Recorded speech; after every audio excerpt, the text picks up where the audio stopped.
way to introduce yourself. I'm Ellen Courier, I'm also from Hilltop. And so tonight, what we really want to do, we want to do kind of a kickoff to make sure that we go over, and we want to talk a little bit about timeline.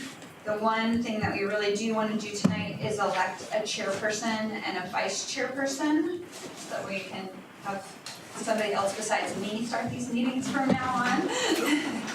But to start, yeah, we're going to go through, we'll talk about kind of the summary that we've created that we think has the most relevant information, and then how our timeline is going to play out for us in particular, and then review of our draft of our bylaws, and talk about some high-level things.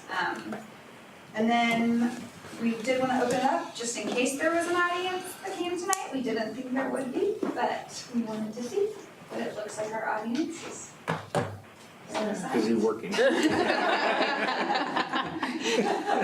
all staff. So I think we are actually okay now. So our audience participation window is now closed for the time being. And our safety officer gets to go home. So if we can all actually just start by going around the room, talking a little bit about who you are. Okay, I'm Kate Reed. I'm an LTD board member for subject and what's going on with LTD, and hope that that will be useful. And I'm working on the Fair Policy Ad Hoc Committee as well. So that's me. My name's Amy Covich. I work for Cornerstone Community Housing. We're based in Eugene. We serve Lane County. We're a nonprofit affordable housing developer and service provider. And I also recently, within the last year, joined the LTD Strategic Planning Committee. So that's my role with LTD. And I'm interested in this committee. It relates directly to the work that the Strategic Planning Committee is doing. I'm also, the fact that these funds are supposed to be used to help folks who are low income, that interests me as well. So. I'm Franny Brindle. I'm with the Oregon Department of Transportation. I'm what you call an area manager, which means I'm in charge of project development and construction on the state system. I'm also a member of the Strategic Planning Committee for LTD. I'm an ex officio non-voting member of this committee. I also serve as an ODOT representative on the MPC and the Lane Area Commission on Transportation. And I'm interested in serving on this committee for the same reasons as mostly connectivity, accessibility for the public. Thanks. My name is David Devaney. I work for Justina Resources, which is a local timber ownership company. I've been following LTD's activities since 1992 when they tried to locate their downtown bus station on what is now the Whole Foods lot. And so I've been following LTD in many capacities since then. The last 6 years I've been a court-appointed special advocate. I deal with foster children quite a bit. And I also am a member of the CRB, so I see an awful lot of foster cases. At least once a month I review about 10 different foster cases. It's really become, I've really learned an awful lot in the last 5 years about the need for transportation to the needy in this community. It's not, and that's something I wasn't touching on a daily basis, and it's really, I've learned how valuable that resource is, and this is a perfect committee. And Stephen Yett told me I had to apply. Hi, I'm Ruth Linos. I'm the Executive Director of South Lane Wheels. We're based in Cottage Grove, Oregon. And I've been a director there. We're a private nonprofit providing public transportation to rural South Lane County. And I've been in the transit industry for 20 years. I started out as a bus driver for Lane Transit District and worked there for 14 years. And now I've been at Lane Transit South Lane Wheels for 9 years. And I'm also on the LTD Service Advisory Committee, representing the rural service. And my novelty is I have experienced fixed route, more dial-a-ride demand response service, two different worlds. And I've also seen urban and rural transit. So I've got a little bit of expertise in both arenas and their complexities. I'm Phil Barnhart. I'm a member of the Oregon Legislature, and I saw this appointment coming up and decided to apply for it because this is one of the mechanisms that the legislature chose to use to manage transportation funding issues, at least in a transit area, for at least for the near future.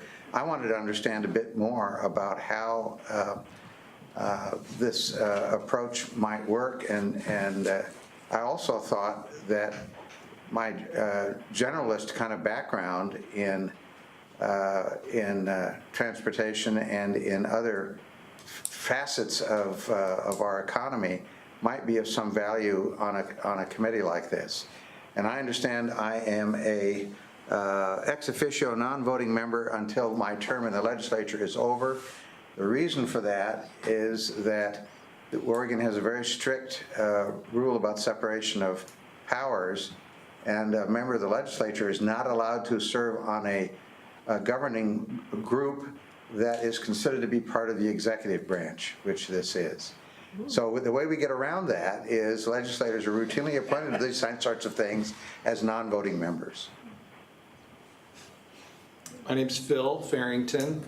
I've been in the area for about 25 years and had a varied career as a parks planner and as a planning consultant.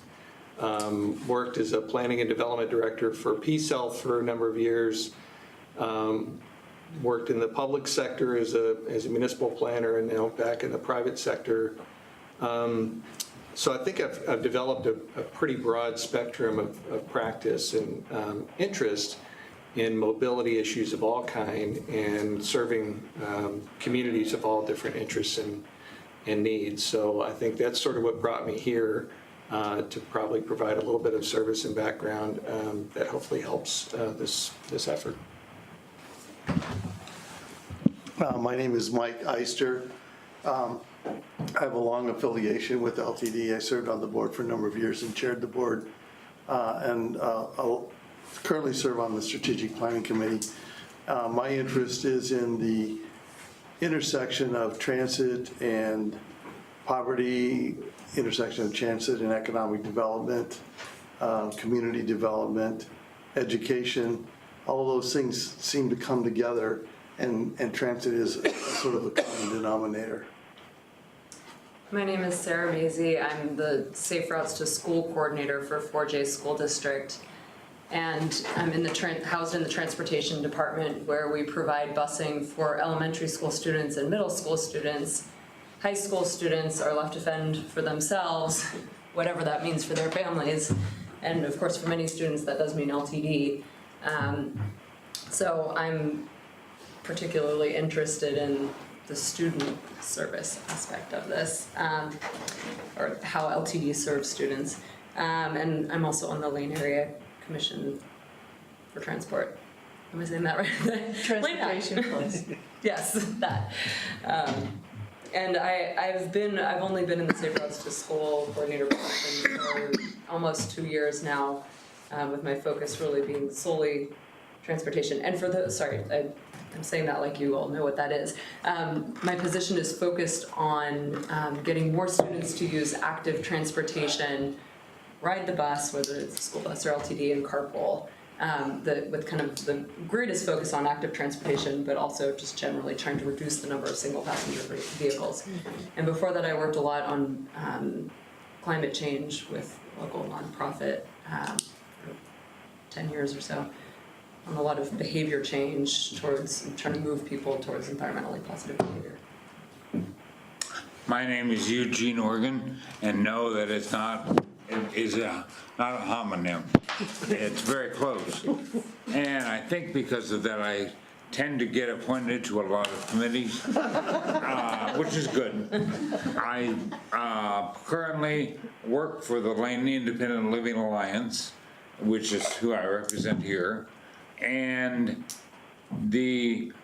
I also serve on the Lane Area Commission on Transportation, and I've been doing that for about 8 years, I guess. And I have also served on a number of different kinds of committees to the city of Eugene. I was in the Vision Zero Task Force. I was on the Quiet Zone Task Force. If it has a Z, they go after me. I am also in the equity panel now for the climate change program for the city. They haven't met yet, so that will be interesting. And I represent people with disabilities. Before I retired, I was the executive director of the State Disabilities Commission. And in that role, I was an advocate and I was a lobbyist with the legislature. I had the pleasure of meeting Phil Barnhart in that capacity. And a part of that was dealing with transportation for people with disabilities. And so I worked a lot on different kinds of bills on lobbying for or against certain actions. And so this is very important to me, I think, that the tax money for transit be decided at the local level as to how it's going to be spent and how it can serve Lane County best. Josh, can you also introduce yourself in the front? Can you guys hear me okay? Yep. Yeah. Yep. Okay. Joshua Scove. I've been on the Strategic Planning Committee, LTD Strategic Planning Committee, for about 9 years, since it was the MX Steering Committee. I'm currently on the board of Better Eugene Springfield Transportation. I'm the current board president. BEST works on transportation options, safe streets, and walkable neighborhoods in Eugene and Springfield and broader Lane County. I've served on a number of City of Eugene advisory bodies on transportation and land use and budget, so I try to come to this with as big a picture as possible in mind. Just at the personal and professional level, for nearly 20 years, I've been a consultant to business and government on climate change and sustainability. I teach in the Sustainable Business Program at the University of Oregon. I would say, personally, I'm interested in ambitious climate action that is economically efficient and socially equitable, and I believe it's possible, and I see transit as a key part of that. Thanks. And then can we get just everyone on staff to say hello? Sure, I'm Mark Johnson, Assistant General Manager at LTD, been here about 20 years out of the Operations Department. Tom Schwartz, I'm the Planning and Development Director. I've been here for about 13 years, but before that I was 20 years at LCOG, doing a lot of regional planning. So glad to see you guys finally getting together. AJ, General Manager, been here 3 years now. I'm Camille Gandolfi, I'm the clerk of the board. I've been here about 4 years and about a year and a half in my current.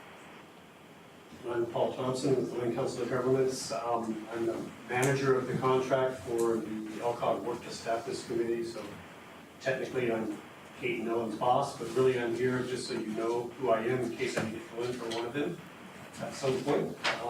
Otherwise you probably won't be seeing me.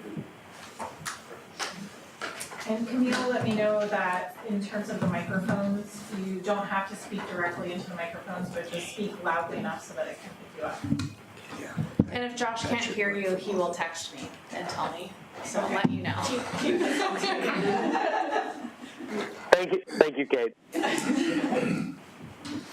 All right, so we are going to go through now. Does everyone have a copy of the packet? And talk a little bit about why we're here today. And so we're going to do really a fairly brief overview of what we're here for. So if you are interested, Odette has put together this amazing 88-page document about why we're here today. And so then Ellen and I have summed it down into 3 pages. That we want to go through really to hit on the high points of why we're here and specifically what the advisory committee will be doing. We want to talk a decent amount today about kind of our timeline and our meeting schedule and make sure we're all on the same page about that. So I imagine that all of you have a decent idea already of how this STIF funding works, so I don't want to do that first, but I do want to make sure we're on the same page. So just as a reminder, this is a totally new funding source. So I think we are learning and ODOT is learning how this process is going as we move along. So I think just that's kind of an initial, it's new, we're figuring it out, we're asking them a lot of questions, they're coming back and saying, oh, we need to think through that a little bit. And so that's good for us to keep in mind, that questions are gonna come up and they know that and they're open to listening and hearing about them. But again, this is a new 1% or 0.1% employee payroll tax. And as I think most of you know, it's divided into three different pots of money that you will be involved in different ways. So primarily what we're going to be talking about early on in this process is the STIF formula funds. So that's 90% of the funds that are going to come out, and I'll talk about that a little bit. And then later in the spring, late winter, spring, we'll start to talk more about the discretionary and intercommunity funds, which are 9% of the funds together, and they kind of get lumped together much more than they initially seem like. So, but broadly, what we are really charged with, the purpose of these funds, I think it's really just important to go over this and understand that this is to support the effective planning, deployment, operation, and administration of public transportation programs, including but not limited to creation of new systems and services, destination or stops in Oregon, maintenance or continuation of systems and services in certain circumstances, and planning for and development of a local plan or future STIF plan to improve public transportation service. I think this is in a lot of ways that this funding is really like one of you said, that this is gonna get to decide at the local level how this money is spent. And it seems like from ODOT, they're really interested in making sure that the local level has a lot of power to decide what is best for our county. So what you all specifically will do, and this is again what we're gonna talk about a little bit today, but I think broadly our overview of what will happen is we as staff will put out a call to public transportation service providers in Lane County. And we'll ask them to deliver potential projects that they would like to see get funded through this formula fund program. So again, right now I'm just talking mostly about formula funds, but and so then you all will be tasked, we'll gather together a list of projects, and your main task will really be to prioritize those projects within the constraints that ODOT has given for how much they estimate our funding will be for this year. So things that we'll really keep in mind for all of the funding is that ODOT is very aware that these funds need to have a greater emphasis on communities that have a high percentage of low-income households. So this is one of the main things that we'll be talking about early on. We'll talk about it some in this meeting, and then we'll have a deeper discussion about it in our upcoming meeting, is what does that mean to say a high percentage of low-income households, specifically a community with a high percentage of low-income households. So we'll be defining that really early on in the process, what community means and what high percentage means. The ODOT has made it pretty clear that the low-income part is defined as 200% of the federal poverty level. So that's kind of our number one thing that we'll be thinking about in our next meeting.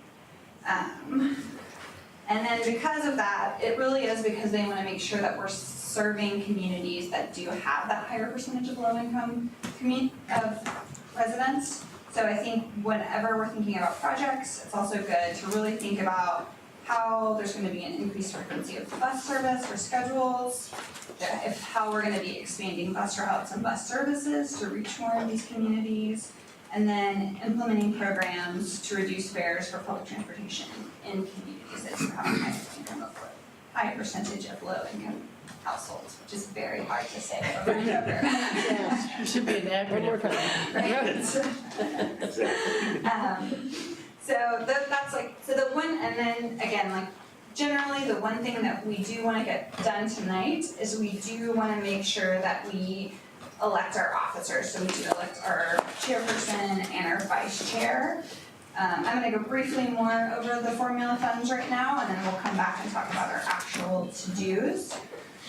But again, so right now, ODOT is estimating that for Lane County, we will receive about $13.4 million from now until fiscal year 20, through fiscal year 21.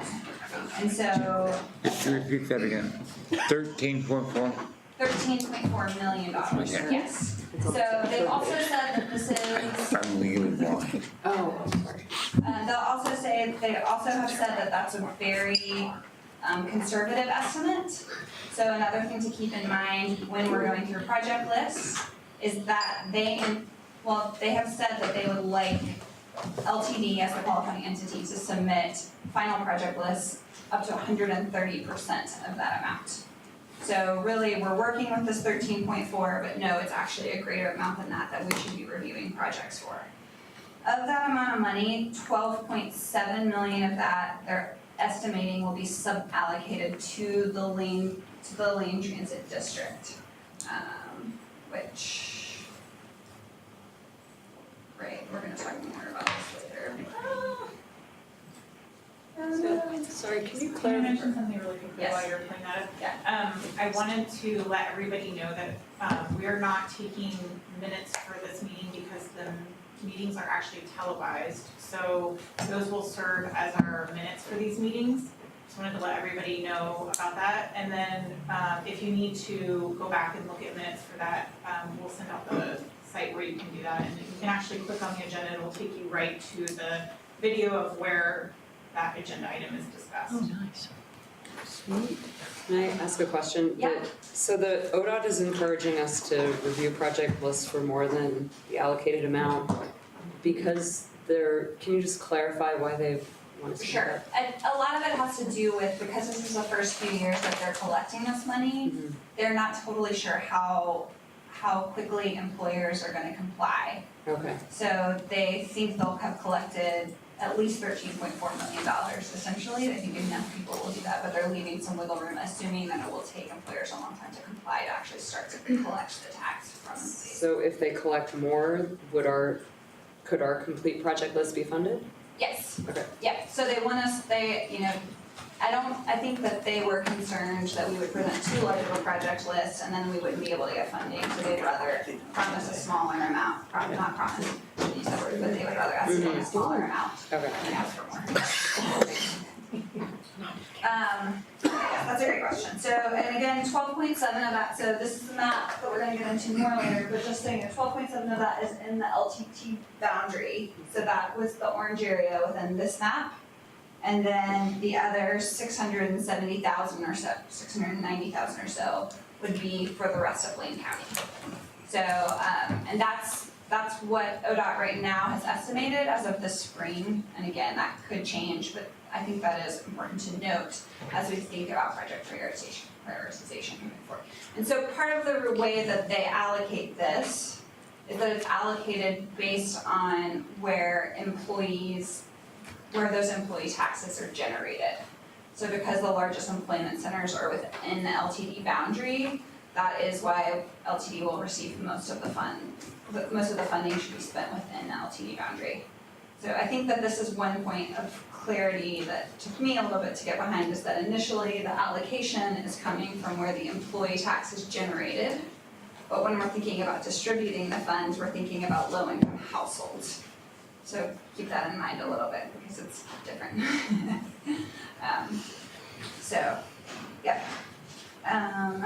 Any other questions about that, about formula funds? Yeah, I have two, if I could. The first one is, it looks like that orange spot might extend outside of the county boundary on the north. Does it? And if so, where is that? It shouldn't. Junction City. It's Junction City, and that's just the edge of the county. Okay, all right. So it doesn't go to Harrisburg? Thank you. The other question I had, my understanding is that this is a statewide payroll tax. So it would apply in the rest of the county as well as in the orange area. And is that where the allocation for the 600,000 comes from? Yes. All right, So thank the employers that are in all of the blue area, they're estimating that they'll generate that $690,000. Thank you. Yeah. Any other questions about allocations? Okay, so as I said before, how this committee will work for formula funds in particular, like I said, all public transportation service providers in Lane County, which is right now officially LTD, will go ahead and submit a project list. So LTD as the qualified entity, this is also a little bit confusing, as the qualified entity, LTD will receive the funds from the state. But just, even though they're the ones that are gonna receive the funds from the state, they also have to submit their own project lists to you all. And partly why we are here as LCOG is so that they can submit them to our staff as LCOG, and that there is a layer of transparency between the two. So that's just a little clarity about why we're involved in this process. So LTD and any other public transportation providers will submit a list of projects, and they will prioritize them themselves. Yes? I was just gonna say the other reason that we asked LCOG to help us with this is to reach the rural areas, because they are representing governments within Lane County. We knew that LTD's reach was going to be limited as far as finding some of those rural areas for the very specific kind of intra-city connectivity that is available. So it's another thing. So our hope is that it's not all LTD submissions, that we actually get submissions from outside of LTD to help do some connectivity, and whether that's a partnership with an LTD application or if it's just a totally separate application, we wanted all of those to be coming to this committee. Yes. Can you give me an example of a project? What are we talking about in terms of what a project could be? I think that's a great question, and I think that ties so perfectly into the next thing. Thank you, welcome. So I do think actually that ODOT has done a fairly good job of describing kind of what project groupings could look like. So the first thing they list is that it could be increased frequency of a bus service schedule in communities with a high percentage of low-income households. So it's just adding more making it go every 15 minutes instead of every 30 minutes, same bus line. I think that would be one way that you could consider that as a project. Another would be actually expanding routes so that it runs into a community that's currently not served, but making sure that it does get into that community that is served. Another one would be offering more reduced fares for specific communities that have a high percentage of low income. Then they also can use funding to procure buses. So that would be buses that are powered by natural gas, electricity, or other low or no emissions. And that is actually, And then another thing that would count would be improvement in the frequency and reliability of service connections between communities inside and outside of the LTD boundary. So, for instance, if there was a route to Florence, that could be something that would be considered one of the projects. Yes? So, let's say a project like that, increased service or increased frequency, gets selected by our committee. Does that money sunset or does it continue forever? I think that's because we wouldn't want to, have something for 2 years and then say. The next page answers it. Okay. It says Read ahead. they have to end They have to sunset. by June of 2000.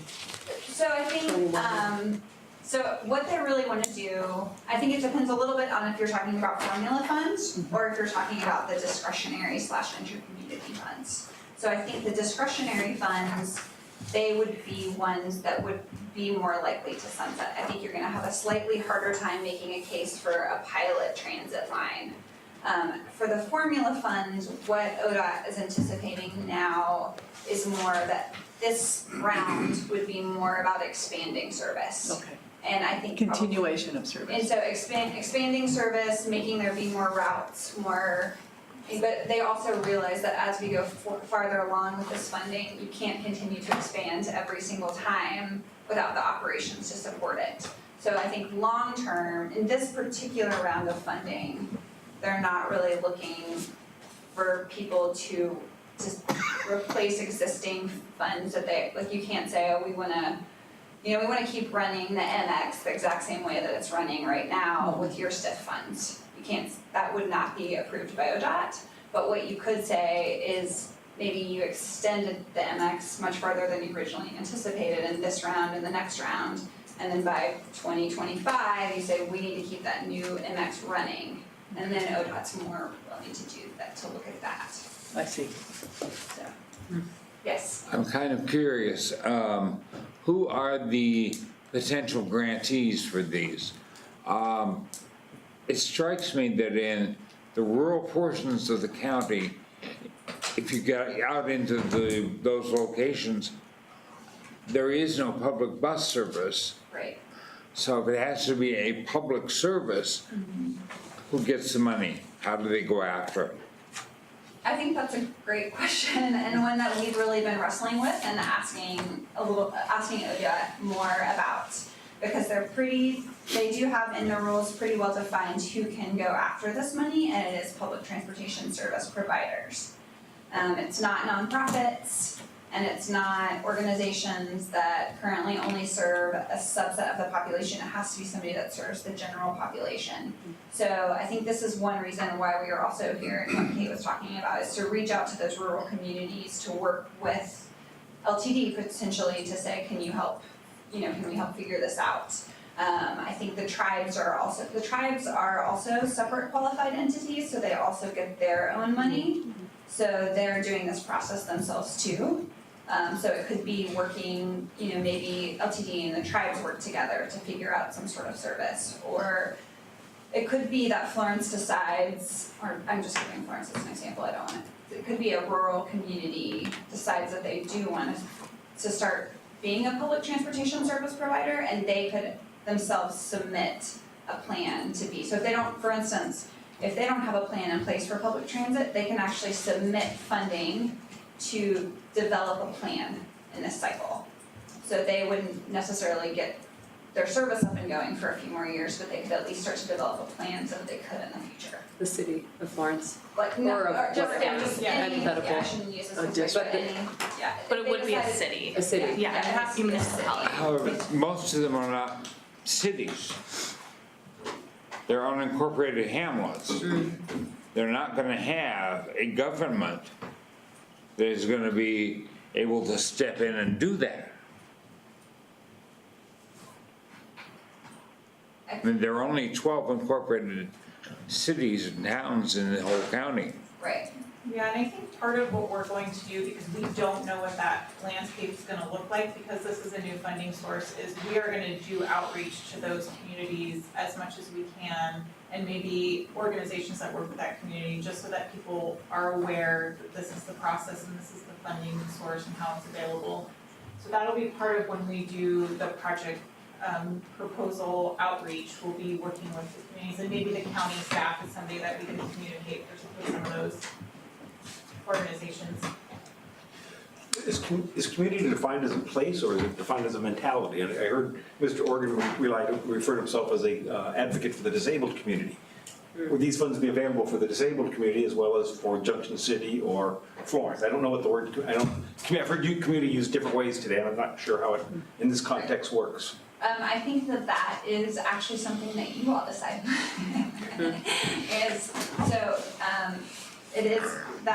ODOT's been very clear that that's up to the advisory committee, is how community is defined. More of a state of mind. That's what I was asking, is it a state of mind or is it a place? And it sounds like maybe both. Phil Farrington. Two questions.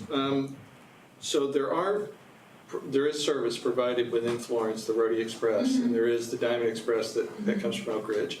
Are those, whoever it is that provides those, and I don't know who, are they qualified entities? No, so there's only one qualified entity, so The that's only also. one is LTD. Is LTD, and Okay. but qualified entity really just means who is ODOT gonna give them money to in this Okay. situation. So that's just LTD for all of Lane County. And for those specific, we actually have Josh Haring, who's not here tonight, who owns the Rhodey Express. Is that right? River City Taxi. So those services are contracted through LTD. So it's a private business contracted. So it's not considered public transportation. And South Lane Wheels Is considered because it is a nonprofit. But it's in district. No. They actually represent the city of Cottage Grove, so. I have a contract with the city of Cottage Grove to provide public transportation services. Yes. So as a nonprofit, they are not eligible directly for the funds, but the city of Cottage Grove is a public transportation provider who then can contract directly with South Lane Wheels. And could get money from LTD? The city of Cottage Grove, yes. Okay. Yes. Okay, my other question was, in context of, maybe this is a statement, I don't know if it's a term of art or how we intend to use it, but as opposed to frequency, reliability of service, is there a definition for reliability? That ODOT has given us. Well, I mean, are we talking about just, it's gotta be within 5 minutes of posted time and it's supposed to be there? Or are we talking about reliability, meaning we don't want it to go away within 2 years, we want there to be infrastructure such that that service can be provided and is reliable and can be accounted for? I So, think two very reliability in different the things. transit context is usually that it's reliable with the posted schedule. Okay.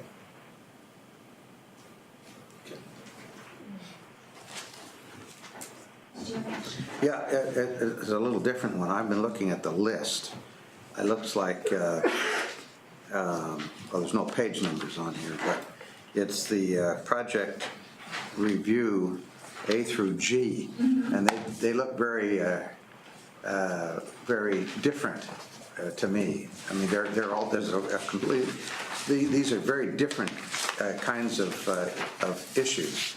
Some of them would lend themselves to a 2-year project pretty easily, like a procurement of buses powered by natural gas, electricity, or other low or no emission propulsion.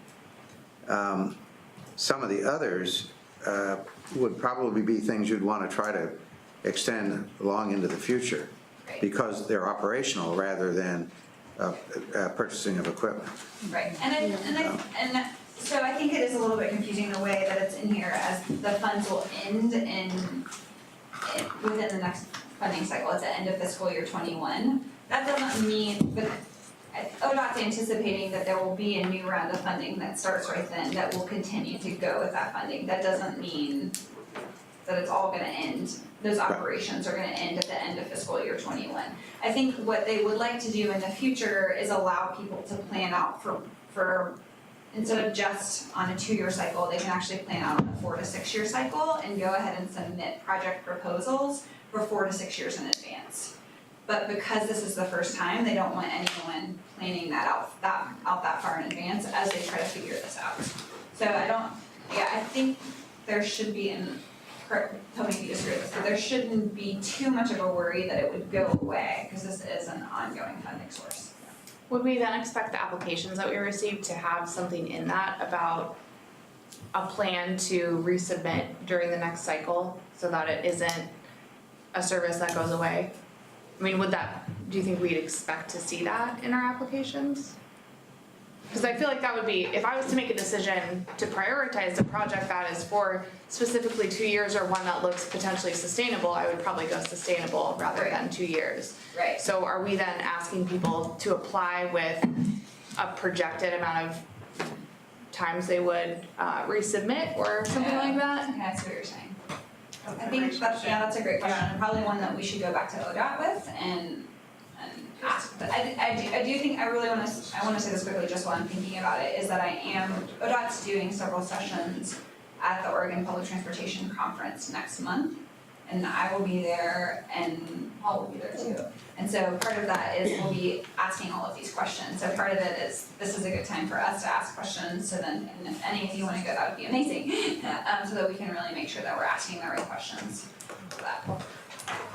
Did you want to? Well, I was just going to add, another reason during rulemaking they decided to make this first cycle really a 2-year cycle is they recognized that there could be a lot of new types of service or new things started up, and they didn't want the legislature and the rulemaking, my understanding is, didn't really want to fund things for a longer period until they were determined to be fruitful, productive. And so really, you can reapply after 2 years, but you'll have to demonstrate that it makes sense to continue the service. This first 2-year period is short because it's a trial period for what might be new types of service, new areas of service, et cetera. In my experience with grant processes with 2-year terms, and there's usually an assessment at the end of that where you've got to show and demonstrate what you've accomplished. I would appreciate before we put out the applications, that people know what those measures are going to be. Because I think we're, just as Sarah mentioned, you can be all over the place with values. Because all of these projects hit different targets, they're serving different audiences, and it gets messy and emotional when we really need to have clear matrix for what are we going to use as benchmarks and outcomes or so on it'll help us. Right, I agree. And part of the conversation, I think, needs to be around the Title VI implication. So if we are to establish something that impacts specific communities and that it's not meant to be a sustainable program, that has negative implications for the district. So as we're looking at that, and maybe that's another good question at the conference or for ODOT is, well, what happens if the service that gets implemented that has Title VI implications does not get renewed in the next funding cycle? Can I just state, so at the time we submit the projects to you, that's one of the things we'll have to let you know what's the purpose of that. If it's like coverage, like say for example, we're meeting coverage, like we're connecting a service that would otherwise, so we're not expecting ridership to be an indicator. But we're stating that people would probably be traveling from a low-income area and we state where they would be going. Then we would have to demonstrate that that did happen. So we actually have to submit to you that that will happen. So that's when you kind of ask the tough questions for us is, what's giving you that indication that that's what's gonna happen? Because if it comes back to us in 2 years and you don't have the data, we may not advise that this service, so you don't even have to worry about it getting submitted. You're probably gonna say, we don't want to advise the board of directors that that's something we wanna continue because we approved it on specific measures.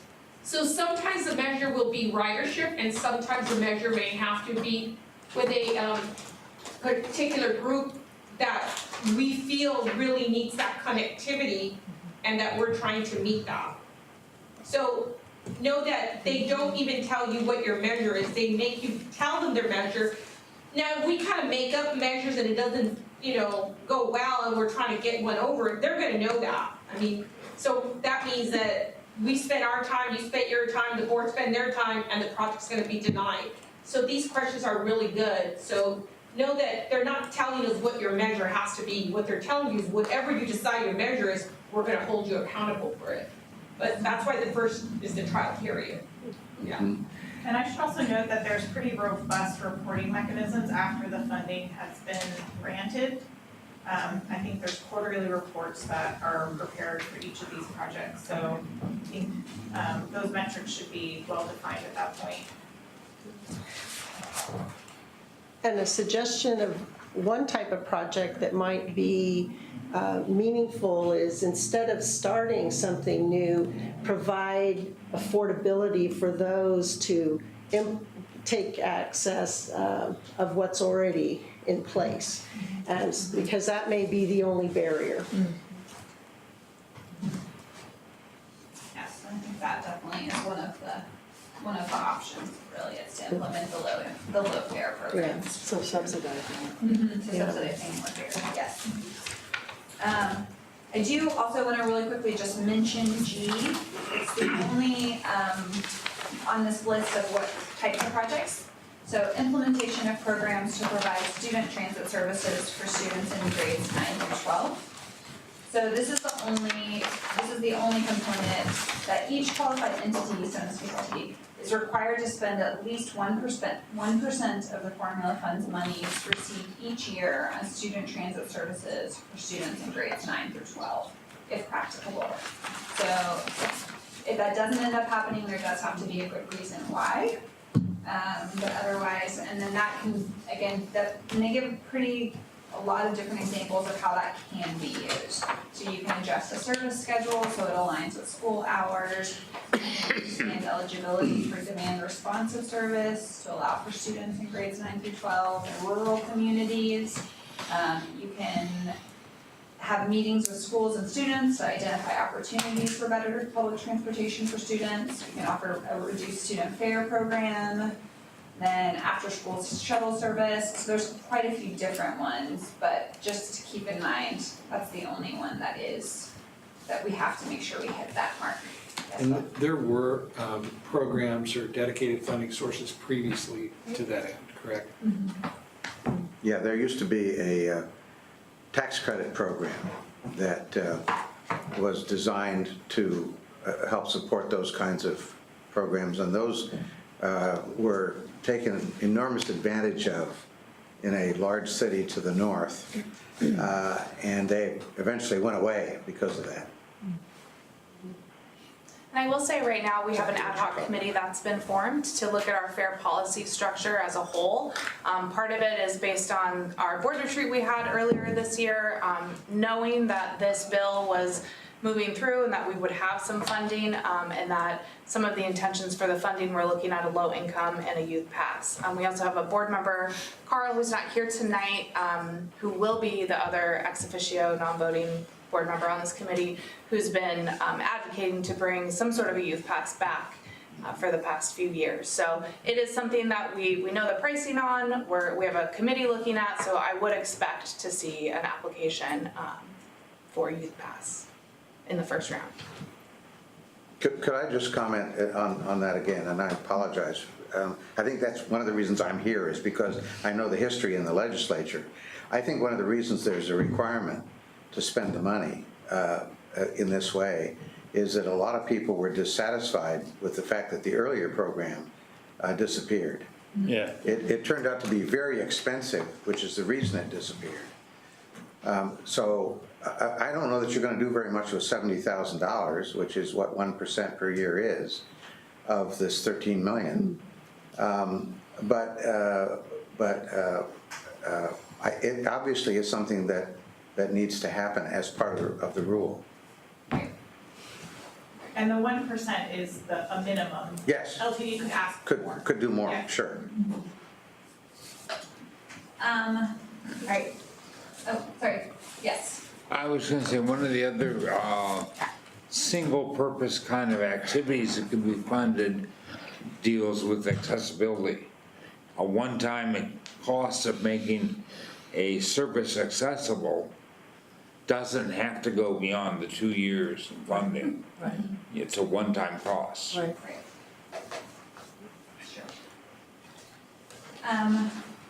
So after we've gone through that, other things that you all will be required to consider are whether the project would maintain an existing productive service, the extent to which the project goals meet public transportation needs and are a responsible use of public funds. And I think this is what AJ was getting to, other factors to be determined by LTD or by you all. So that is where we could really start to think about what those other factors would be. And then again, there's just the reminder that they're not really supposed to be used to supplant local funding sources in this first cycle. So the project submittal, just while we're on formula funds, I want to actually skip to the second to the last page really quick, just to talk about this timeline. So the formula funds, there are two schedules that we could go through. So they sent out the notice of solicitation at the beginning, actually I think at the end of July for the formula funds. So there's kind of two opportunities to apply. And we have to choose either the first opportunity or the second opportunity. And at this point, we think it's not very feasible to ask for call for projects to submit by November 1st. Oh, I was planning on one.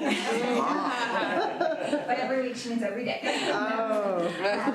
So we are gonna go ahead and aim for this second opportunity to apply, which will be May 1st. So that's just a good thing to keep in mind. We have a little bit of an internal calendar that we will talk about, but really we imagine that the next few months we'll go ahead and put out the call for projects. And then really, honestly, the bulk of your work would come December, January, February with the formula funds. So just to give everyone a heads up, we'll probably kind of send project lists out at the beginning of December for everyone to start to think about. And then January and February, we might ask you to meet twice per month if needed, just to get through the project list, depending on how many projects there are that are submitted. Is the STIF plan that's due in May simply the prioritized project list? Yes. Okay. Yeah, so that, it is a little bit interesting, because the plan and the project lists are all the same thing. But this is, Yes. this would be the plans that have been approved by this group and by the board. Yes, so we would like you all to really make your prioritized project list in January and February. yeah. So that we can then, you all can give that to the LTD board by March, so they can review in March and April and talk at their board meetings about it and approve it in April, so that they can submit by the beginning of May. Yeah. And I do wanna also acknowledge that they don't have to go along with your recommendations. But they do, if they don't go along with your recommendations, they do have to tell anyone why they have chosen not to. So just keep that in mind.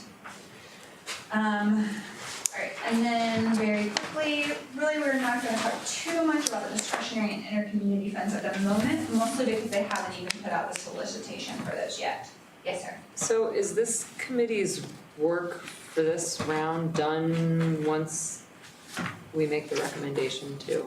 Yes. Okay. Yes, so this committee, for the formula funds, you'll be done probably, ideally by the end of February. Okay. To give it to the board, and that's when you'll get the applications for the discretionary and the community funds. Oh, sorry. So the discretionary and inter-community funds are a little different, so that's 9% of all of the funding that will come in. So these, actually, public transportation service providers will directly apply to ODOT for these funds. So then ODOT, after ODOT receives those funds, and again, that, I think they're actually supposed to send out the call in October for that, then public transportation service providers can go ahead and submit project lists, I believe through February. And then they have to, probably on my nice little calendar right here, and yes, the applications are due in February, and then ODOT will directly give to you all those lists, any lists of projects that have come in from anywhere in Lane County. And you all will be able to provide recommendations back to ODOT directly, so that's not a list that you will ever give to the LTD board. Those also go to the ACT, so. Yes. Those Yeah. of you that are on Lane Act will both, you'll Got it. be reviewing them in both capacities. Yes, simultaneously. Good. So they'll be at the ACT and We get to with you vote all at the twice. exact same Yeah. time. Okay. And then, and so you all will have about a month to review those, and then those will go back to ODOT, and then they will go to the ODOT Selection Committee, and then they'll go from Public Transportation Advisory Committee, and then they'll go to Oregon Transportation Commission. So, but just quite a different process. And those funds, I think, and again, I would rather wait until they really come out to say what the project solicitation about them, but those funds will be more pilot type projects or really intercommunity funds, where we really wanna think about how people in Lane County are working, how LTD is working with other service providers from other places to provide more connectivity. So, And those are the only funds that require a match, correct? yes, so those do require a match, it's a great point. It's a 20% match, for both types of service, yes. All right, any other questions about your role specifically, or? So would you recreate a calendar if we're targeting the second opportunity? Yes. Lining out what you Yeah, just. so I have my own internal calendar, it's very pretty. Okay. I need to get it. So we'll make sure that there's something like this that really lays out for you all what your next steps are gonna be. Works for me. And that's partly what we do wanna talk about tonight is our calendar, which we can probably actually, or we can go ahead and do our officer selection, whichever you all would prefer. So again, we want someone to be the chairperson for this and then someone to be the vice chair. I would just say that, the chair responsibility, would involve being comfortable keeping people on task. So because we'll probably do a lot of meeting in a short amount of time to get these projects processed, the chair should feel comfortable organizing the meeting and making sure that we're staying on task to accomplish all that we need to accomplish. Not to deter anyone, just.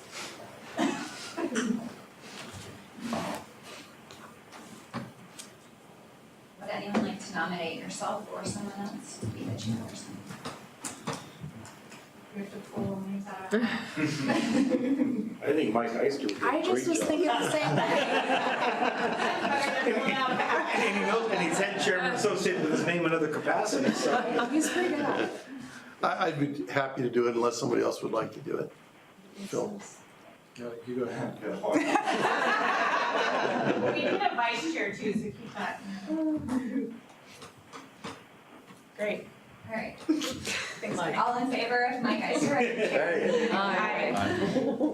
All opposed? Aye. Great. That was great. Now we're going to And start then, state would anyone like to be the vice chair or nominate someone to be the vice chair? Well, since Josh isn't here personally to defend himself, I think he'd be a great vice chair. Josh?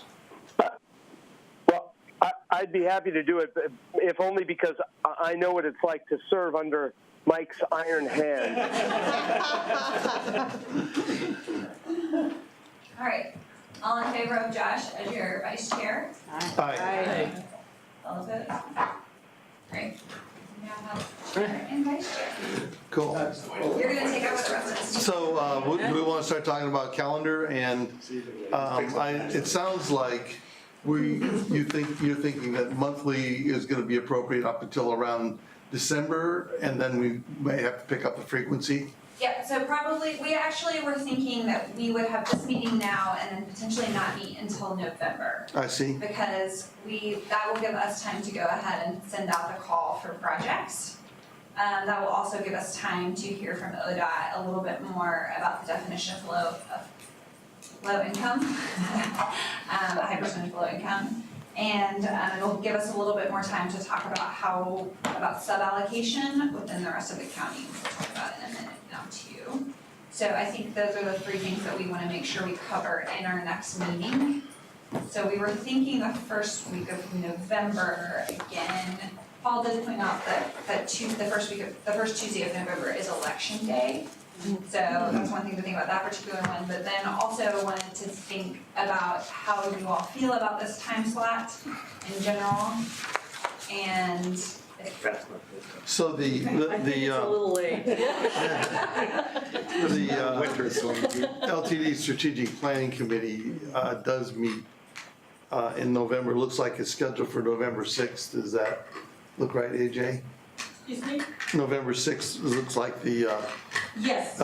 so that would make it easy for at least some group of us to just come here November 6th, do the Strategic Planning Committee, and then evolve into the STIF committee. So if November 6th would work for most folks, that might be a natural date. Is it possible to meet during the day, or do people need to meet during the evening? I can meet whenever. I can meet in the day. Could people meet like maybe 3:30, 4, maybe before the meeting? Does that work? Anybody who cannot? Wow, that was easy. That's preferable. So we'll be at your other meeting rather than follow. Yeah, that's great. So we'll shoot to, the strategic planning committee meeting usually starts at 5:30. So, You see, my nap is usually over by 3:30. so- there you go, perfect. Alright, so 3:30 on the November first Tuesday of 6th. Okay, do you want to go ahead and make that a regular first Yes. Tuesday of the month? Yeah, Except not. so the next one would be December 4th. Okay. Somebody can print this out at some point. I- Somebody can send us a copy of Yeah, that. so I'll actually send you calendar invites for the upcoming meetings. I have a conflict for the 6th, but I think I can work it out. Being the one who suggested the daytime. You and your I'll make it happen. And we will always have call-in information.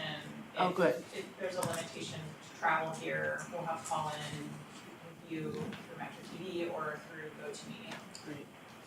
So 3:30 3:30, November 6th and December 4th. until, Is 5 o'clock Till 5. reasonable? Till 5. Yeah. Okay. It'll have to be that way because we've got 5:30. Yeah. So it's legal to attend a meeting, one of those other methods other than actually being here. Can be part of the quorum and vote, all those, okay. And get elected to be vice chair. Yeah, and get elected. All on the phone. It happens when you don't show up in person.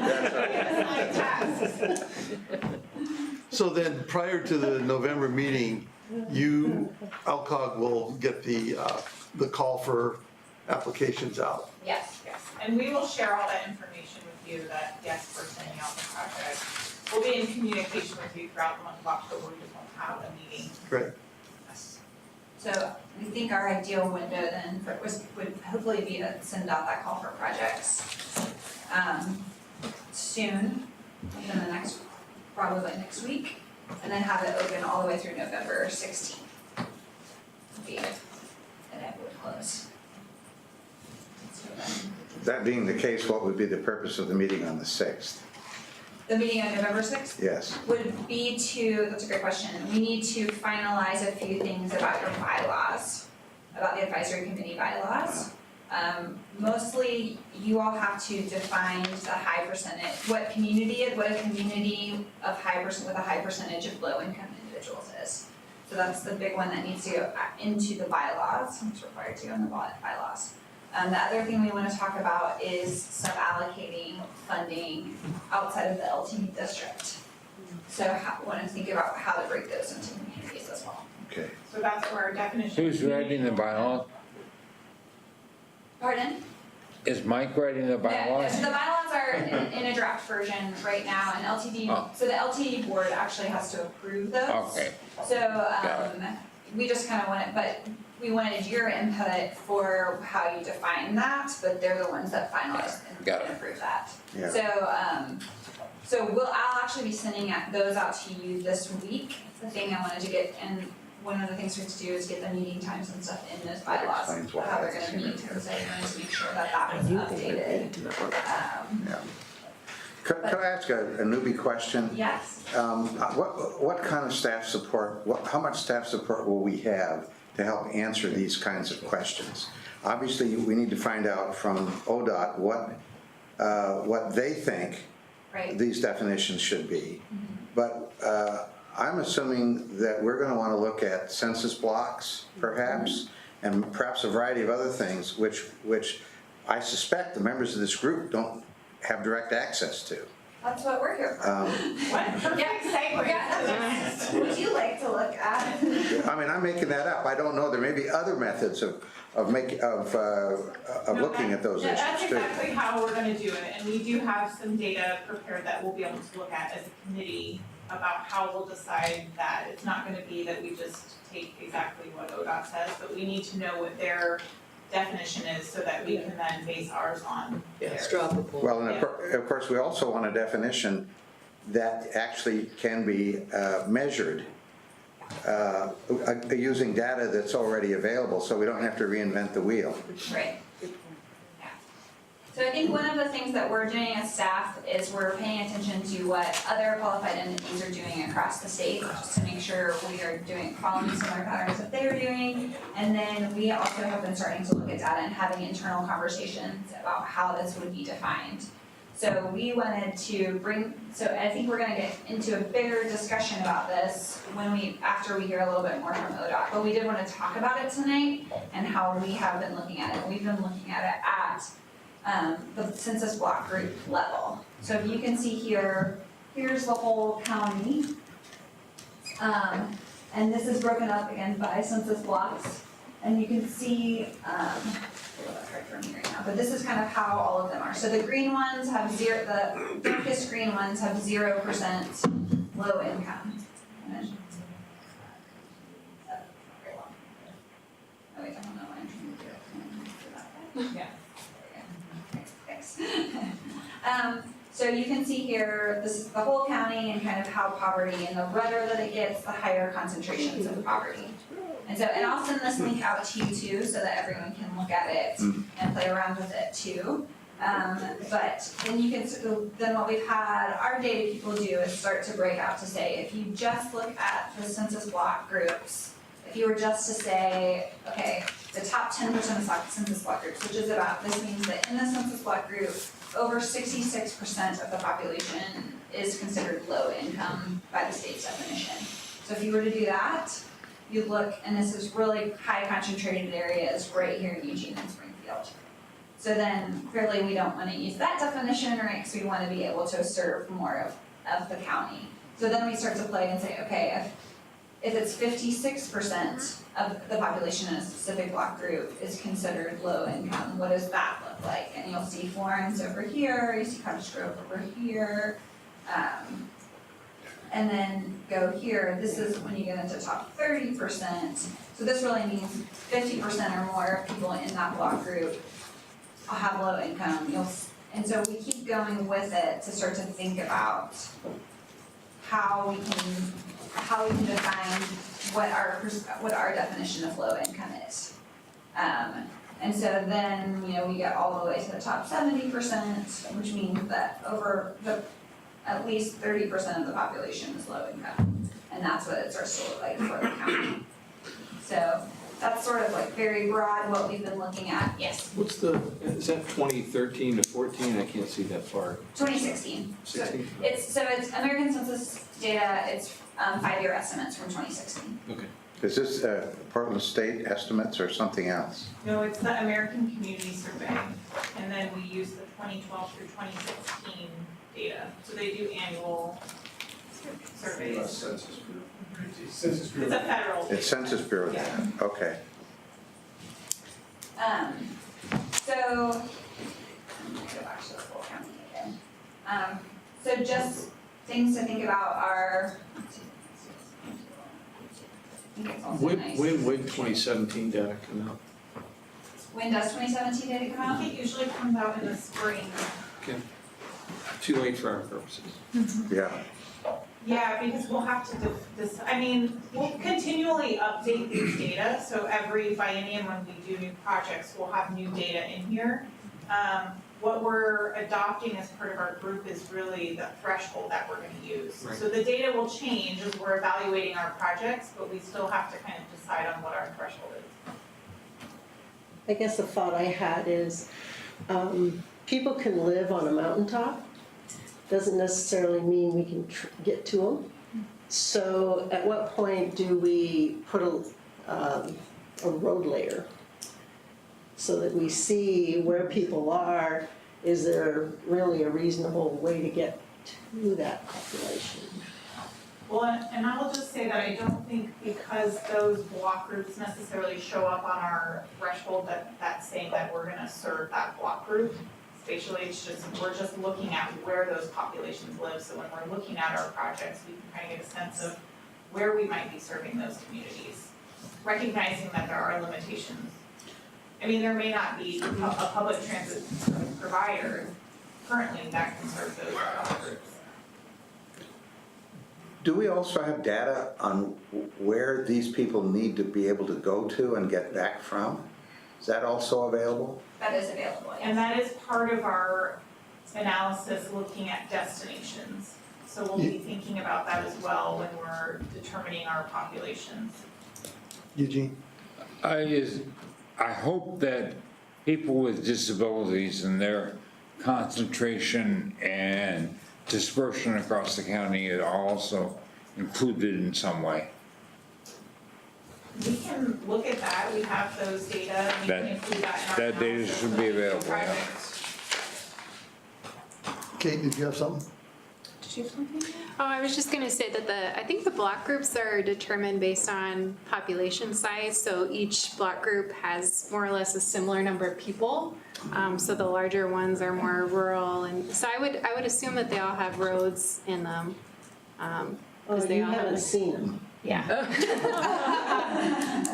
Kate? Yeah, and I think that, you know, having looked at this tool before, the purpose of it is to be able to see how large of a region we're going to serve with the dollars that we get to allocate, versus, because if we say, what was that first, was like 70%, it's just really in the metro area, and so we're really only gonna be looking, if we say that that's our threshold, it's 70%, that's our area, and we're not really gonna be looking out of it. So the purpose isn't to see where all the people are and what they're doing and how to get to them, it's to see the range of area that we're going to be serving with these dollars. And then once we get the applications, we know that it either fits within this or it doesn't, and if it doesn't, I think it goes into one of the other areas of funding that's available. So I think that's really the only purpose.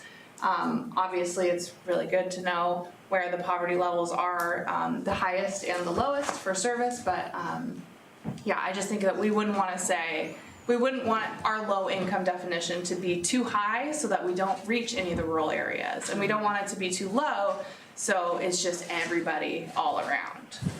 Phil Farrington? Is there a restriction on the source of the 20% matching funds? Are there any parameters for that? So the 20% matching funds is just for the discretionary in the intercommunity, so Right. it's not for formula. Right. But it can be, it can actually be formula funds. Oh, really? Okay. So It can actually be one. it can be from the 90% formula funds. It's really one of the reasons that the rule-making committee wanted you to be advising on all the types of funds, to look for ways to leverage against or across those funds and match them up and be more effective. Okay. Other questions? Yeah, Phil? what does intercommunity mean? Anybody? We don't even know what community means yet. We get to define everything. Yeah. Well, I mean, it occurs to me, for example, Harrisburg is in my legislative district. It's outside of this area, outside of the Lane Transit District. But people who live in Harrisburg work in Eugene and Springfield. Is that an intercommunity possibility? I don't know. Yes, it is an intercommunity possibility. Paul? Specifically, in that context, community means geographic. And also specifically, the rules talk about your committee working with, and the LTE board working with the qualified entity, community, and governing board in Lynn, Benton, Douglas, et cetera, to see if you can partner up to do those things. It's more and more complicated. Yeah, there's also been a pilot project of transportation between Yachats and Florence. And that is across county lines also. But that might be a possibility. Yeah. So when we send out the invitation, that will only be for formula projects on the first go around? First go around, so we don't send out the invitation for other projects, that's all ODOT, they ask for this. So ODOT could be simultaneously generating those projects right now also? They're gonna send out their call for projects in October. Yes. I see, okay. So yes, there could be overlap for sure. Well, Eugene's comment just made me think of that. Other comments, thoughts, suggestions? It looks like for the discretionary funds, that the applications are due in February. So that would be after we make our decisions. Is that correct? So we wouldn't even be able to know really Yeah, we what's won't out even there. really know Okay. what's out there. So, but I think if somebody wanted to use formula funds as a match, They would apply for have those to funds. apply for the Right. match Right. to you all. Earlier. And Yeah. hope that they got Wow. the approval from Go ahead, Paul. Sorry to keep jumping in here, but again, one of the reasons that, as was mentioned, the LTD contract with LCOG was to help the rest of Lane County, outside the LTD service area in particular, be aware of all three types of funds, not just the formula funds here. So LCOG has regular meetings with all of the mayors, with all of the planning staff and all the jurisdictions and various other groups that we work with. And so you may not have the application for the statewide discretionary funds by the time you're making your recommendation for the formula funds, but you may know that somebody is going to apply, and you may be in need as a committee or through LCOG staff, helping package those things, even though the applications may be on slightly different timelines. Great. Other thoughts, comments? Yeah, Eugene. I have one last thing. I don't know if you know or not, I'm legally blind. I can't read anything on paper. So I would really appreciate it if documents could be emailed to me in Word so that my screen reader can read it to me.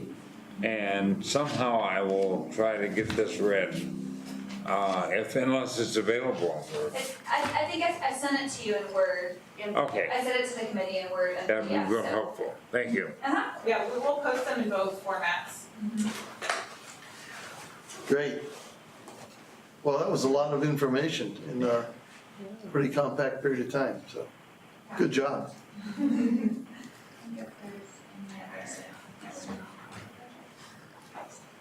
Yeah, I think that. Phil, You're ahead on the list here, destination map.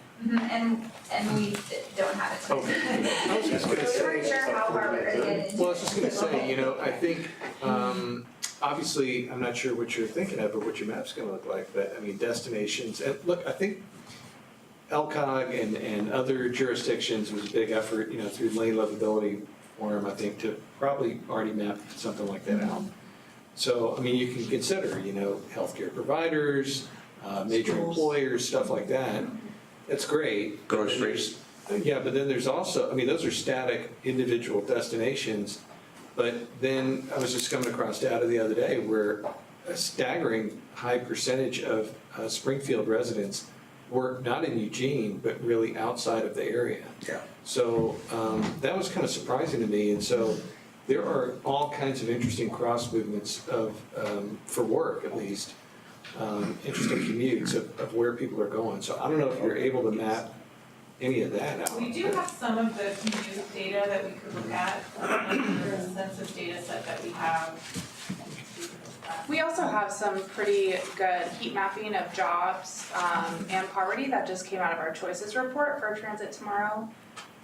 And it's pretty, it's just metro area, yeah, but it exists. Yeah.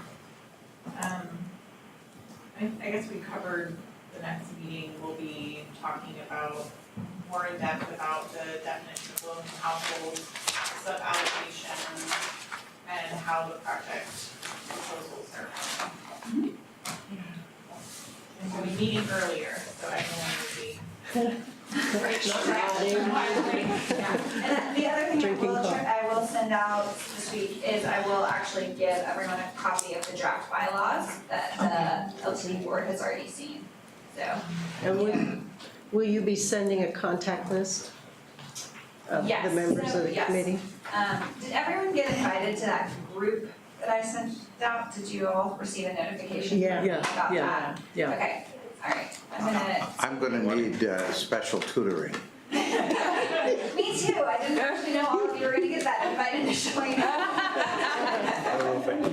But, yeah, so I will see if Yeah. we can send that to that email list. I may have received Did you it, have something else, doesn't mean Paul? I know how to work with it. Whoa, just like one more thing. posted the distribution list into the special tutoring. I just want to reemphasize that LCOG is your staff for this. So, I mean, AJ, correct me if I'm wrong, but your intent was really to hand it off to us. So the chair, vice chair, any of you need anything, you have questions, any tutoring us, please, Ellen and Kate, will be your main resources. Email the two of them and between them they'll cover it or pass it off to me. Great. Well, great job in preparing for this meeting. Excellent. Thank you all for serving. Thank you. Thank you. Thank you. Mike, you got us out 35 minutes early, well done. All right. Bye. Bye. Yeah, look good. Whack-a-mole.